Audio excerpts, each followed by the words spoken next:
welcome back to Super Tuesday Recap. This is Chris and Deepom here. We are here with episode 12 of season 4 of Agents of S.H.I.E.L.D. Hot Potato Soup. Dr. Radcliffe goes after the Koenig family to find the location of the Darkhold. The Superior reveals his plans to Radcliffe. Listen, man. They got to move Agent of S.H.I.E.L.D. off of Tuesdays. It's like a cheat code, man. They got to move it off of Tuesday. It's just not fair to anything else, man. I like that Flash episode, too. I love that Flash episode. It was great. Then Agent S.H.I.E.L.D. comes on, man. What do they say? I love the fact that they played to the fact that everybody in the world thought the Koenig brothers were LMDs. Like the opening of the episode makes you think that. You're like, oh, they're in an LMD factory or something? Oh, no. Opening, hell, everything they've ever shown us about them. Yeah. Like the entire episode. There's that one point where Radcliffe even says they're replicants. You're like, oh, wait, maybe they're replicants? There's another one where they bring up clones. Like, there are so many different... And then at the end they're going, oh, no, we were just technicians on the original LMD program. You're like, son of a bitch. And the thing about it is, when you talk about particularly this episode and what they did in it, the thing with the Koenigs, it's the perfect counterbalance to what is also an emotionally devastating episode. Yeah, no, like they mix the light and they mix the heavy and the light-handed really, really well. And that's something the show has always done, though. Right. The show has always done that. The show has always giving you, oh, okay, it's just Agent S.H.I.E.L.D. It's quirky and stuff like that, and it's funny. And they're also like, hey, listen, I'm not gonna lie. They even kind of like the fact that they kind of gloss over the fact that Eric gave his life. Eric was killed. Last time we saw the Koenig brothers is when fucking Darth Ward killed Eric. You know, we didn't. And we convinced ourselves it was okay because he's a robot. Right. Right. It's okay. They have more of them. You know? Yeah, there's a lot of heavy stuff in this episode. Like I watched it again and was like, damn, there's a lot here, man. So, all right, what do we want to start with first? You got to drive, man. I got too many thoughts about this one. Okay, let's stick with the Koenigs. All right, let's go. Let's do that first. Let's get that out of the way. Get that out of the way. I love the fact that they kind of expanded what they were, and these are basically agents they have that are they keep their archives. They're people that make even Coulson doesn't even know where they're at all the time, and what was the name? Was it the Labyrinth? Yeah, that's where it was. Mm-hmm. Where they store certain things, they can make things disappear, and they're the only ones that know where the location of this place is, and they're the only ones that can get into it. I mean, the fact that even Coulson doesn't know, I mean, that just shows you the level of, you know, secrecy in S.H.I.E.L.D. This is a guy who was the director of S.H.I.E.L.D., and even he doesn't know how to get a hold of these people and how to get into this place. Did you catch the name of the library? I think I missed it. Pleasant Hill Public Library. Yes. Okay. Yep. Look, man. Marvel, look. Anybody bring it, man. Yeah. Just a nice little throwback to the comics and Assault on Pleasant Hill. I thought that was a nice little kick. But I like that. I like the fact that, and then like the way that they played it the entire time, and they're like, when Sam was like, "Oh no, I gave the Darkhold to LT and LT Koenig," and you're expecting it to be another Koenig brother when it's not. It's actually their sister, their older sister, who kicks their ass badly. All the time. Yes. I love there were tears. They beat you up. Their tears. Oh shit. Right. I love Patton Oswalt playing Thurston, who is the Koenig brother who has nothing to do with S.H.I.E.L.D.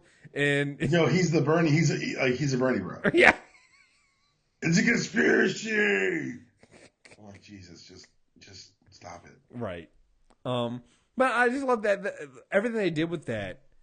It felt good, but at the same time, like you said, there were serious moments when the Superior was going to fucking like take that broken glass to Billy's eye. You were like, this is getting kind of dark. But you needed that. You needed to offset everything else that was going on in this episode. You needed the humor of them, and they brought it there. I love the fact that Sam is basically he's a Quake fan. Mm-hmm. And it reminded me of Coulson and Captain America. Exactly, yeah, me too. I was like, except with more fan fiction, I think. Right, I was like, wait, do you have Quake trading cards? Do you? No, worse, you know about the Quake fan fiction, and it gets kind of steamy because they have her shipping with Black Widow. You should read it. No, you shouldn't read it. Right, I love how he had that conversation in his head. He's like, you should definitely read it. Then all of a sudden, like 5 seconds later, it's like, actually, no, you should not read it. You should not go anywhere near it. What's the line on the fact that he wrote some of that? Now, that's what I was thinking about back in my mind. I'm like, I think you might have written some of that. And I love Daisy's reaction. It's just like, Sam, you know me. Like, we've had an interaction before, and why are you acting like it's different? He's like, no. I had interactions with Daisy, with Agent Johnson. I didn't have interactions with Quake. You are a superhero. You are a legit superhero. Which is cool to see how, like, someone, like, because we've watched, honestly, it's been a superhero origin story. Yeah. She had the hardship. She's the orphan who found her family, but turned out they weren't what she wanted to be. She lost them and found her new identity and strength that she never knew. Mm-hmm. This is Batman over the course of 3 seasons. I was just about to say, she's Batman without, it's Gotham, but better. Holy shit, yeah. Marvel. Batman without the butler. Yeah. Yeah, I mean, no, and like, it's not until Sam says it, it's like, yeah, God, you know what, Daisy, you kind of are a superhero. You really are, if you think about it. So, gotta own that. Gotta own that. Choice. Yeah, you really don't. I mean, yeah. So, and I don't know, maybe it's me, but I kind of do want to see. Maybe they'll never do it. They've talked about, they into what they wanted at one point. I would love to see them actually make Daisy head of S.H.I.E.L.D. at some point. Again, maybe not this season, but I would love for that to be like the arc that they're going. To have somebody who started off, and again, you got to think about the arc that Daisy had. It was her starting off with somebody who didn't want anything to do with S.H.I.E.L.D. She was thirsting. Yeah. She was thirsting. She was this S.H.I.E.L.D. overlord. You don't want this. Fight the man, I want to say, what was the name of the original group that she worked for? It wasn't the Watchdogs, was it? Was it the Watchdogs? No, she worked for, oh, man. What was that original team? Hold on. Oh. Now I gotta look it up. Keep going. Yeah, because, that's where she came from, and now here she is. She's full S.H.I.E.L.D. Even after being on the run for a little bit, she's come back, and she's in the gear, and she's part of the team, and she's the face of S.H.I.E.L.D., to be perfectly honest, at this point. So, yeah. So, the Rising Tide? No, yeah. I know what you're talking about. It's something like that. It was. I can't find it. Everything talks about because it's so interesting. Because you're right, so much has happened to this character. It's hard to remember where she started. Yeah, I mean, she literally started off like that. So, yeah, seeing that it was nice, and seeing Sam is the one that kind of broke it down for you, because again, we haven't seen Patton Oswalt on the show since season 1, right? Season 2 or 3. Because remember, Ward killed him in season 1. You've seen him since then, though, haven't Did we? I don't know. Let me see. I couldn't remember. I'm trying to open it up now and see. Of course, now IMDb. But it's like he was kind of like a good reminder of where she's been. Let's see. They showed up to give Coulson, because Coulson was working on That's it. Yeah, Scars. the helicarriers. Yeah, that's it. Yeah. So he showed up once for that, but that was it. So but again, I don't think he had an interaction with Daisy at the time. Right. So, and I think that goes back to what he was saying. It's like, yeah, you didn't. You're basically the audience member going, hey, you remember the fact that you're not the. You were a hacker in a van like 4 years ago. Right. You were Sky. Like here's the other thing too. We don't even call her Sky no more. Like even Coulson doesn't mess up and call her Sky anymore. I think that was a big thing for a while where he was messing up and calling her Sky last season. Even he's not even doing that now. It's Agent Daisy Johnson. It's like she didn't know her real name. She didn't know her real name. Yeah, man, the characters come a lot, and it's just like having Sam bring this up with the Quake fan fiction and stuff like that in a funny way, kind of reminds you just how far we've come with that character. And I thought it was kind of awesome to do. So, yeah. All right, let's go into next. Let's talk about. So we found out who the superior is. Right. Anton Ivanov, and I like how they connected it to the Russians from, I guess, last season. Yeah, was it last season?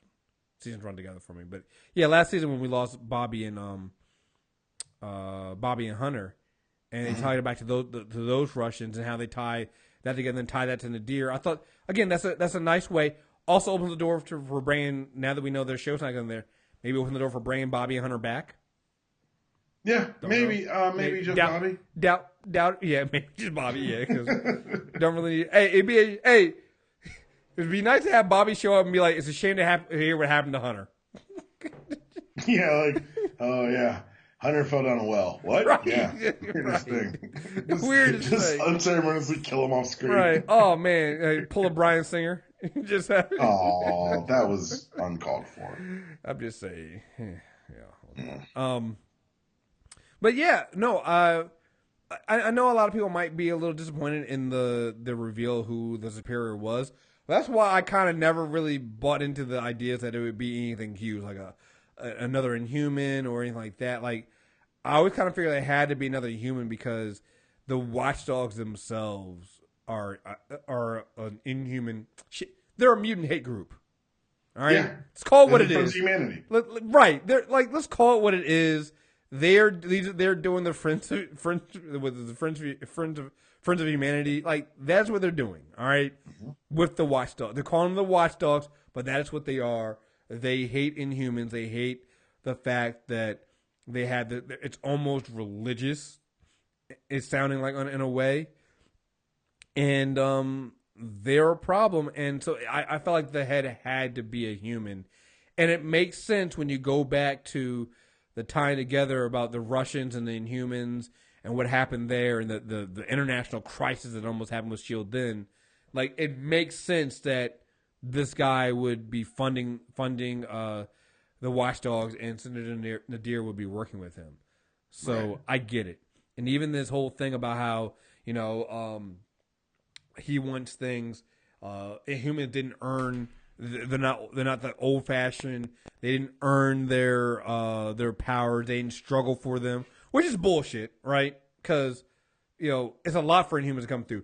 But his argument is and to me, it's so relevant to today's time. It's they're different, so you hate them because they're different. And no matter how ignorant that view is, you're not even trying to learn. You want it to be just like it was in the old day. You're so opposed to change that you really are. You're willing to wipe an entire group off the planet just because of that, because you don't want to change. Right. You're a dick. You're a dick. That's what it is. But no, I'm fine with that. I think that makes sense for where we're going. I think that had to be there. We have to see where we go from there. And now that they have the Darkhold, Who knows? The other thing too is these people think that they don't realize that in what makes what Marvel's doing with Agent of Shield so much different from what we've seen with the mutants before is any human can be an Inhuman. So these same people that are hating Inhumans and are watchdogs, they could be Inhuman themselves. They just don't know. They've just never been exposed to Terrigenesis. Yeah. I'm glad you're explaining it here, but for me, Ivanov's threat doesn't translate. You said what now? Ivanov's threat, the threat of him doesn't translate. He's called the superior going into this, but at no point do we feel like, are you intimidated? He doesn't bring a sense of dread to the screen, in my opinion. He's drinking straight vodka and sniffing onions and commenting about flavored vodka, which honestly, flavored vodka is disgusting. Just a quick aside. No. If you drink flavored vodka, come on, guys. I'm just saying we got to hear him out. No. After he said that, I was like, well, he's got some good ideas. I think they made the mistake of calling him the superior. Yeah, that hurt, and then like the weird like roundabout way this is tying back to Coulson through like that really turned me off because you could have pulled from the past, you could have pulled from we got 4 seasons here, but to have him just show up and say, I've heard rumors of this man who was dead and is alive, like we finished that. Right. We're done with that. We're on the new things. I'm wondering if there's something bigger there. It has. There better be. Right. I'm wondering there because I'm like, that's the part that got me. Like I'm okay with him being the one in charge. It makes sense to me.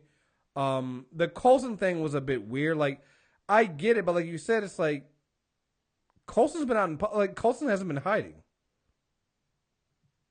So like that was just weird to me.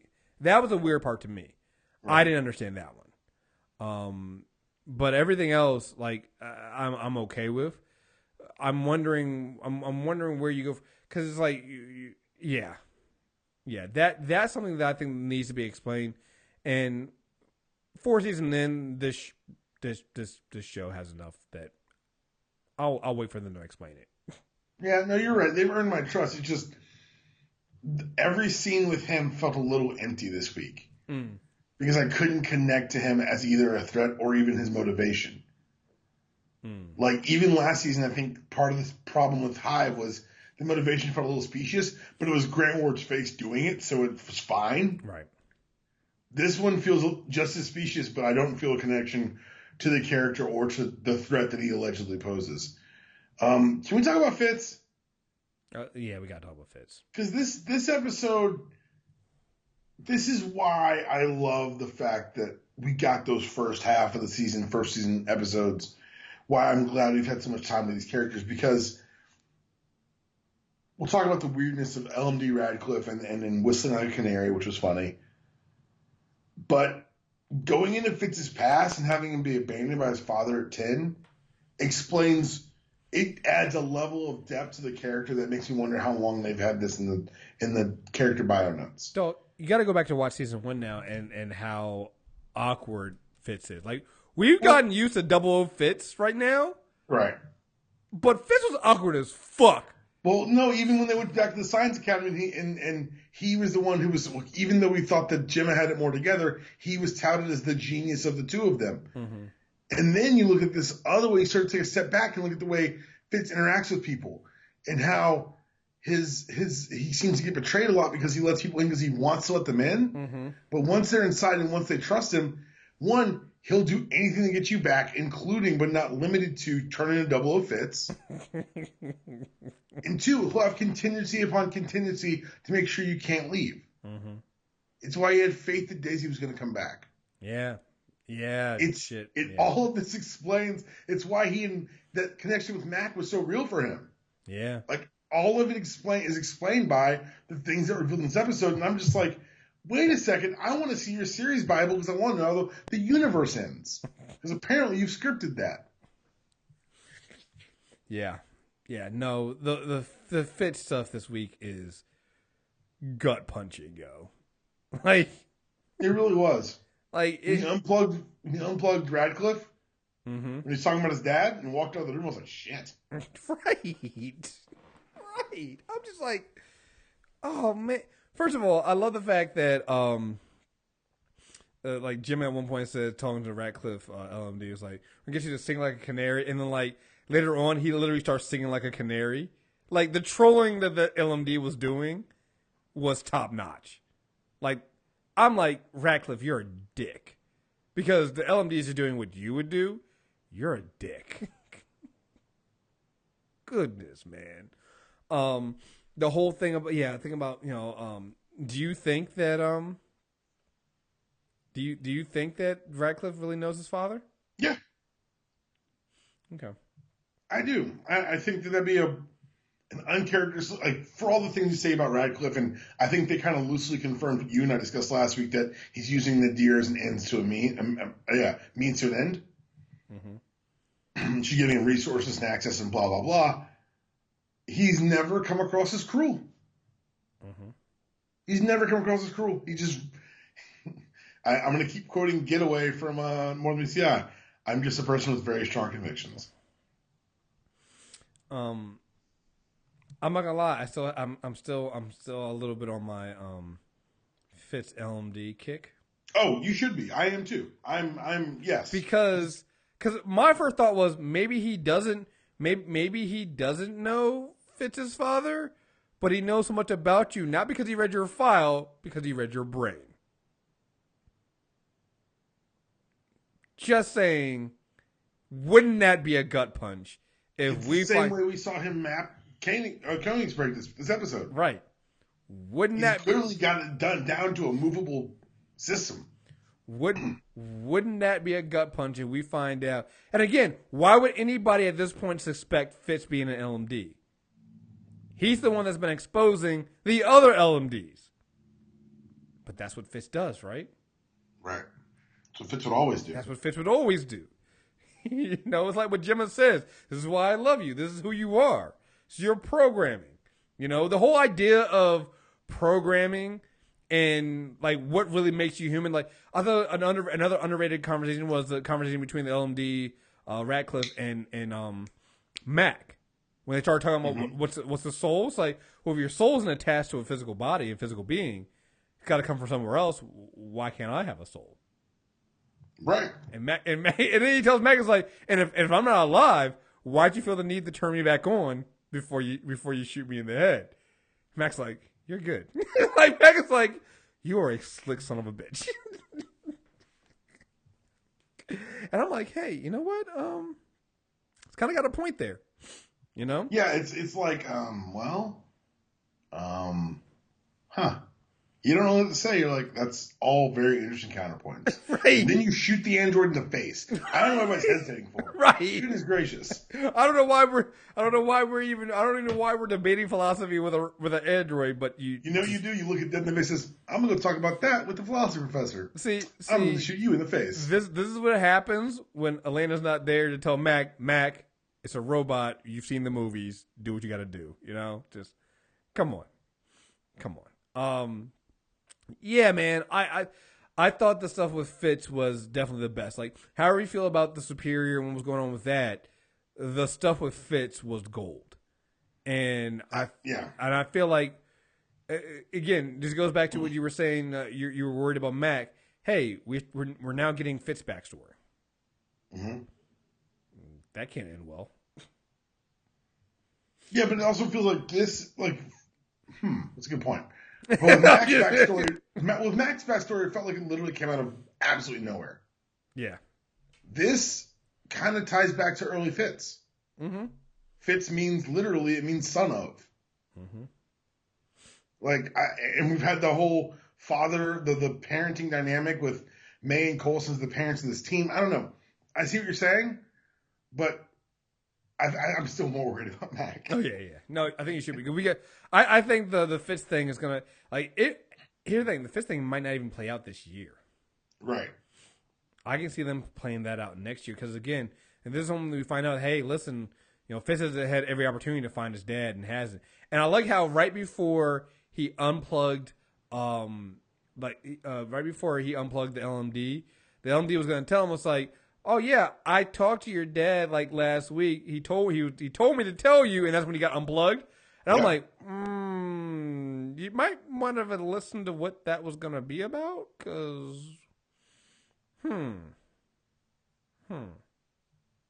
interesting.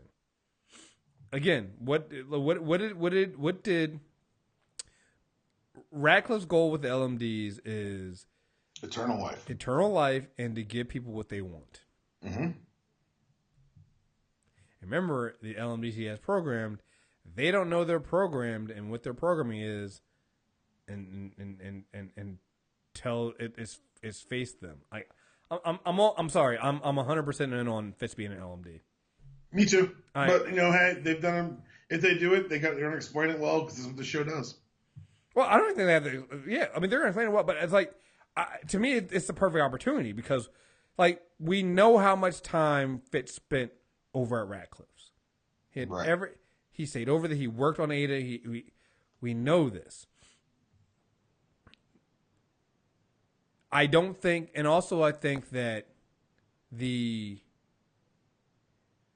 LMD Radcliffe's slipping up and saying brains was done on purpose as well. Robots don't make mistakes. They don't. Why he wouldn't? So I like I said, I think this episode has a lot of things in it that are going to pay off way bigger down the line. And but that's what the show does so well. It makes you so like we're literally on eggshells. We're nervous. We're like, I don't know who else is a robot. Yeah, it's done a really good job of making us not trust the show and kind of live on our toes here. And nothing says that more than watching May's arc this episode.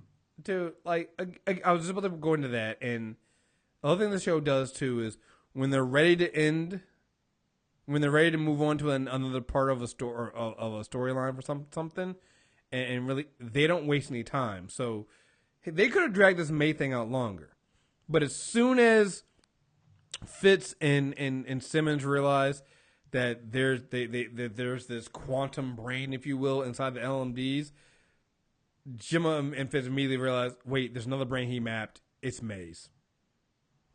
You know? Yeah. And at that same time, we've been watching Coulson and May almost kiss. They almost did it right before they went in to get LT. And then they're in the library. They're in the Pleasant Hill Public Library. And they're having this conversation. And then they kiss. And I'm just like, oh, this is going to end poor. Like, I was just like, I'm screaming with them. Don't do it, Coulson. They're almost going to tell you she's an LMD. Don't fall for... Oh, you did it. Damn it. Like, and I thought that would be bad enough, right? She pulls a gun on him. You're like, okay, cool. It got worse. Way worse. When, like, I love how Daisy shows up. So May's a freaking robot. Weird, right? I love that they figured it out before the reveal. I love that they made the smart character smart. Yeah, the fact that Coulson even figured out when she pulled the gun on Coulson like, you're not May. And then, but then seeing the May LMD go, no, I am, like it. It's heartbreaking. Oh my God, dude! You see her fighting it within herself. It was devastating. Like, oh, it really thinks it's May. But you're not May. You're not. You're a Maybot. You're a Maybot. we call them Maytag repairman on you. Like, see, you're not. You're not. But what makes it? But even worse than that was, Daisy doesn't hesitate. Breaks the fucking legs of the robot using her powers. But then when Radcliffe gets the Darkhold from that May after she tripped up the other Billy, she begs Radcliffe to take her with him, and he tells her, "No, you weren't built to last." Like, he literally discards her like trash. Which, to me, I know how I can hear in your voice how you're leaning. Makes Radcliffe the only person with any goddamn sense in the show. No, No, you're right. No, I'm not saying he's wrong. Okay, all right. No, I'm not saying he's wrong at all. That is a toaster that stops toasting. Right. That's what that is. You do not mourn your toaster. You buy a new toaster. No, I mean, Radcliffe did the right thing, but you have to juxtapose that with the fact that you get back to the base and you see them burning something. You're like, oh, they burned the LMD May. And you realize, oh no, that's the Ada bot and the Radcliffe bot they burned, and they left the May one there. You're like, you guys are doing it all wrong. All fucking wrong. Like, I get it. Maybe that one knows where the original May is, but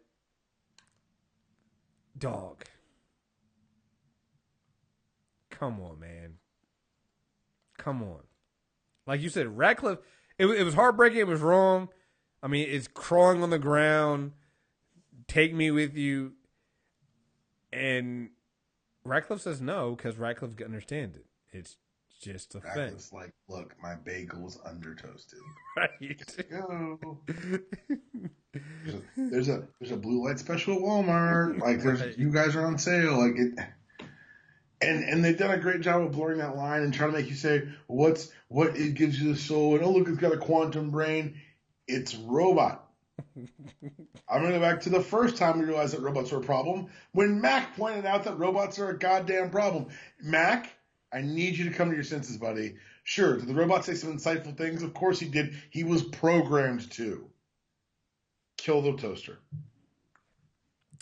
What happened? Yeah, Max. You say that with Mac.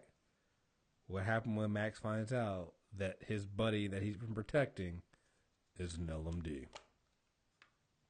You then beat the LMD until it tells you where the real Fitz is. And what if that LMD doesn't know where the real Fitz is? Then you unplug that sumbitch and go find the real Fitz. What are we doing here? Are you going to be pro-toaster on me? I'm not pro-toaster. I'm just telling you what other people are going to be. These people, they're going to be fodder during the Terminator War of 2024. Right. I am not fucking with that shit at all. Shotguns. Yeah. Center mass. Let's go, robots. I am just telling you what's going to I'm telling you what's going to happen. Because people have emotional response. Like, when LT comes around the corner and sees May and Coulson kissing. Oh, yeah. She even later on she later gives him a look. Did you see the look that she gives him on the Zephyr? You got to go back and watch it. The look she gives him on the Zephyr is like, yeah, you were kissing a toaster. You kissed a toaster. Right. I'm not going to tell nobody, but I might cash that in later on. You know you kissed a toaster. Right. And you know that I know that you know you kissed a toaster. Right. At some point, I might want a vacation and might not have enough PTO hours. And I'm just going to give you a look. That wouldn't be a look. It'll be, hey, the last one on your desk said it was a gift for you? Right. Huh. What is it? It said Kenmore. Right. Black and Decker. It was weird. I'm gonna need these days off. But yeah. And then just a reminder of how deadly these toasters can be. Back on the sub. We do realize Ada punched a hole through a man, right? Ada don't fuck around, yo. She punched a hole through a man, then sat oh so prettily, folded her legs and put her hands on her knee when Radcliffe told her that was enough. But I think this goes back to bolster my theory that I don't think that Radcliffe's a bad person, because when he saw that they were going to break the glass off in which one was it, Billy? Mm-hmm. Billy's eye. Mm-hmm. He's like, okay, enough, Jesus. I can figure out a way to do this. And again, when Anton first was like getting a little upset at Radcliffe, Ada was like, your tone sounds threatening, and Radcliffe was like, down, Ada, calm down, everybody relax, and held her back. And it wasn't until he had to tell her to go ahead and kill. And to react, he gave her the little head nod to go ahead and do it. That's when she acted, and then when it was enough, he told her to stop. So it was like you're right. Like Radcliffe isn't about killing. Like even when even when Anton's like he wants to kill Inhumans, Radcliffe is on some. I don't know what the book. It's the instrument means. I don't. I mean to the end. I don't think he's. I don't know if Radcliffe goes along with the plan to try to have to let them kill Inhumans. I don't know, because that's not what he's going for. That's not what he's. He might give the book in peace and just get out. Like, look, I did the best I could. I need the book. Right. So, Radcliffe to me, while we have his appearance and stuff like that, Radcliffe to me is the bigger bad here, and the dark. Yeah, because he's the true believer. Right. I think that after all I just said about toasters, I wrote down one line that could be interesting for them to go through. They didn't touch on it afterwards, but right before the first time Fitz unplugs LMD Radcliffe, he says, "You don't understand. I'm the victim here." The idea of AI as like slaves to humans is one that's done in sci-fi. It's done in Marvel, actually. There's a Avengers AI book with I believe it's Victor Mancha, Vision. It's a bunch of the Android Avengers. Hank Pym's in there as well, Jocasta. But it really does call into question what's the line. If they wanted to go that way, I would still be definite team toaster, like understanding that these are toasters. But I would be along for that ride if they want to take it, just because I trust Marvel in this writing so much. My question is, does Ada eventually turn on Radcliffe? Oh, come on, man. Because that's what I'm waiting on. Because, like, to me, I think I see Ada is going to eventually, logically... well, the other thing, too, is does Ada have the brain that... Did Radcliffe put a kind of... No, he didn't. So, Ada might be a different kind... Ada's different from the other models he's made. Right. She didn't have that. But does she start taking in and start processing what she's seeing Radcliffe doing and process it as irrational and think that he needs to be stopped? You know? That'll be the interesting thing for me. If it turns out that, I mean, we're always looking at Ada being bad. What if Ada turns out to not go the full killer robot we think she's going to do, and it's just she ends up turning around and stopping Radcliffe? No, I think we didn't kill a robot. I think you wouldn't have Mac. You still got to literally calling out Maximum Overdrive. No, we still got to kill. I mean, I'm not saying you still don't destroy her, but because Radcliffe is going to be it's going to be weird. I don't know. Yeah, you know what it is? It's going to be really interesting. I'm here for it. Yeah. So, what else we got here? You got anything else you want to say about this before I go into the emails? No, that was it for me. Really enjoyed it. I hope they bring back Patton Oswalt eventually, but I hope they give a little space here. And I'm interested to see what the hell happens with Coulson, because this man's been put through the emotional ringer. You're talking about what was her name last season? Oh yeah, I know what you're talking about. I forgot her name. Ward killed Constance Zimmer. I forget who the character's name was. Here's the thing. We've seen Coulson in desperation modes before when he thought he's lost Daisy. No, when he has lost. This is the first time that he's feels like, for the record, this is a blame Chris moment. May died. No, wait, when did she die? May died. No, she didn't. They didn't kill that May LMD yet. So when they bring her back, when they kill May on screen and it's revealed to be LMD May, we can have that little momentary freak out. Yeah, I'm just saying. Fine. This wasn't quite a blame Chris moment, but this is the closest we've come yet. No, the closest we came when she actually died. Oh, that's a good point. She made a good point when they had the first episode. He was like, yeah, you've died, I've died. They both died before, so yeah. No, my blame. I'm done with my blame Chris. I got my blame Chris moment out of the way because she actually died. I'm good. May died already. You can't kill somebody, bring them back, and then get mad at me again before they killed her again. So no, I've done my piece. I'm now on the Fitz LMD Fitz. That's my blame, Chris. All right, 100%. I'm 100% on board with that one. Yeah, but yeah. We've seen last time we saw Coulson this desperate, he jumped out of a Quinjet into a portal into another world with no fucking parachute. Right. I'm just saying, and now you've taken a woman that he's finally admitted some feelings for, and again, man, the woman he's been dirty macking since at least she was married before, right? Because she let her drive the car, right. I'm not gonna forget about this. Right. That Phil Coulson is essentially Joe. All the things your man won't do. Right. Oh, you want to drive the car? You can drive the car. Yeah. Don't tell nobody. Right. Don't tell nobody. I'll let you drive it. Listen, I'm not gonna lie and listen, man. Like the LMD May when she was like, no, but listen, I had the same desires and feeling that she does, and he was just like, the real May would never betray me like this. I was like, oh, man, I'm getting hit in the feels, man. I feel for you, Coulson. Coulson, you just can't be happy, man. Come on, you should know by now. The only people that can be happy are Fitz and right now are Fitz and Simmons. So I'm just saying. All right, here's some emails. Here's a Roja to Kristen D. Palm. Okay, I really do not know how to feel about this episode right now. A lot of emotions going on right now. One, Radcliffe for such a passive play is really dirty. I mean, he just did LMD May dirty. Now he is going to somehow activate her again. Wait, what do you mean activate her again? Because remember, she's turned off right now. Oh, yeah, she's turned off right now. But I don't think he's going to be the one to activate her. No. I think I love him.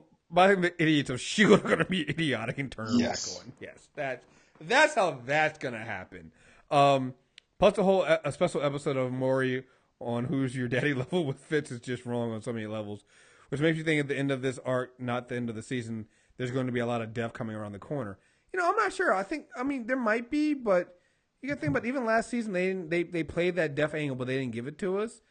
I think they found a different way of killing us each season, and we don't have to kill a person technically on screen to drag you guys through the ringer. Like I feel like Jed Whedon has found a different level of torture than Josh Whedon.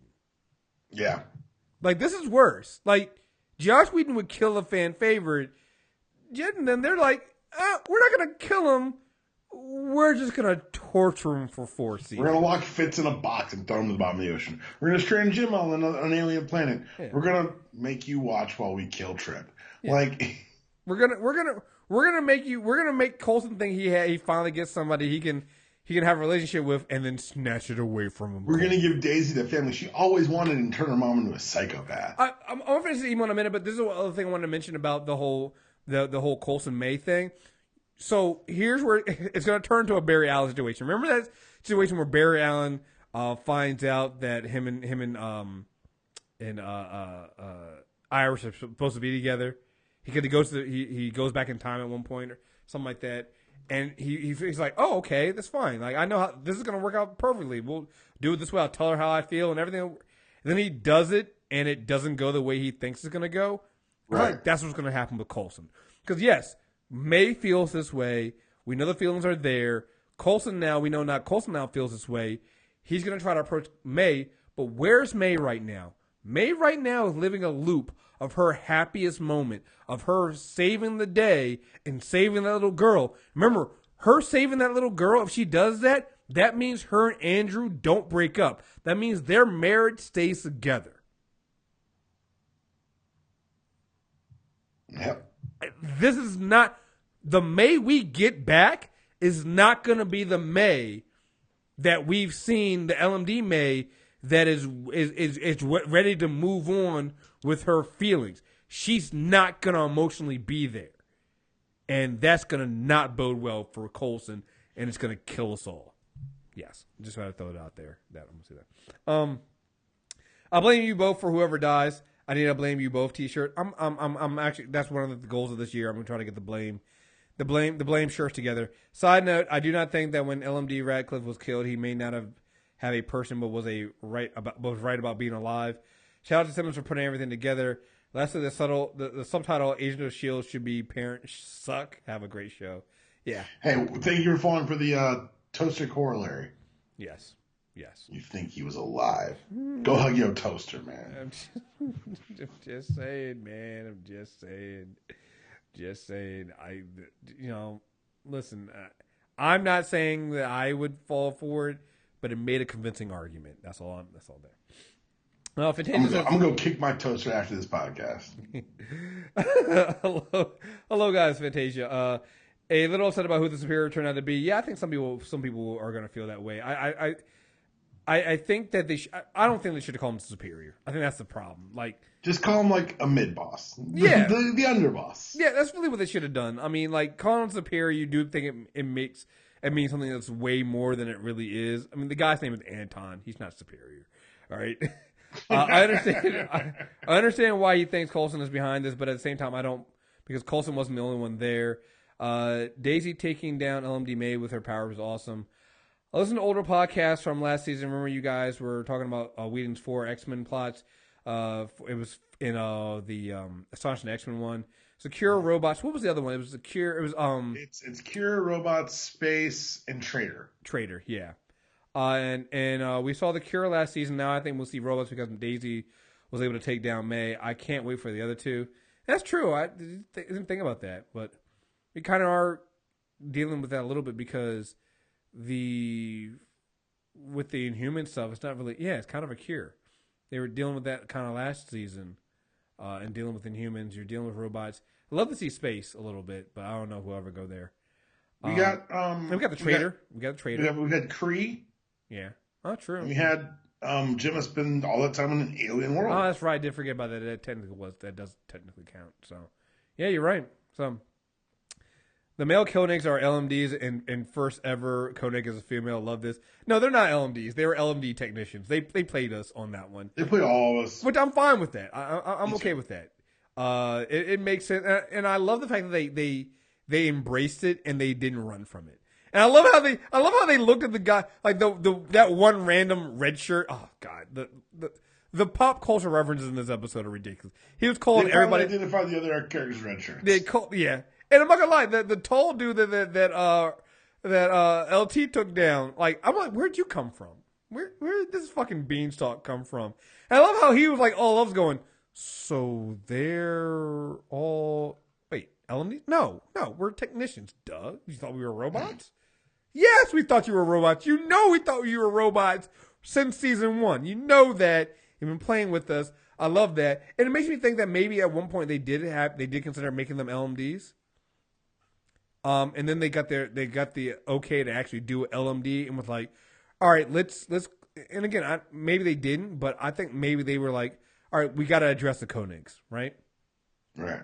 Because, I mean, honestly, you could have done this episode without them.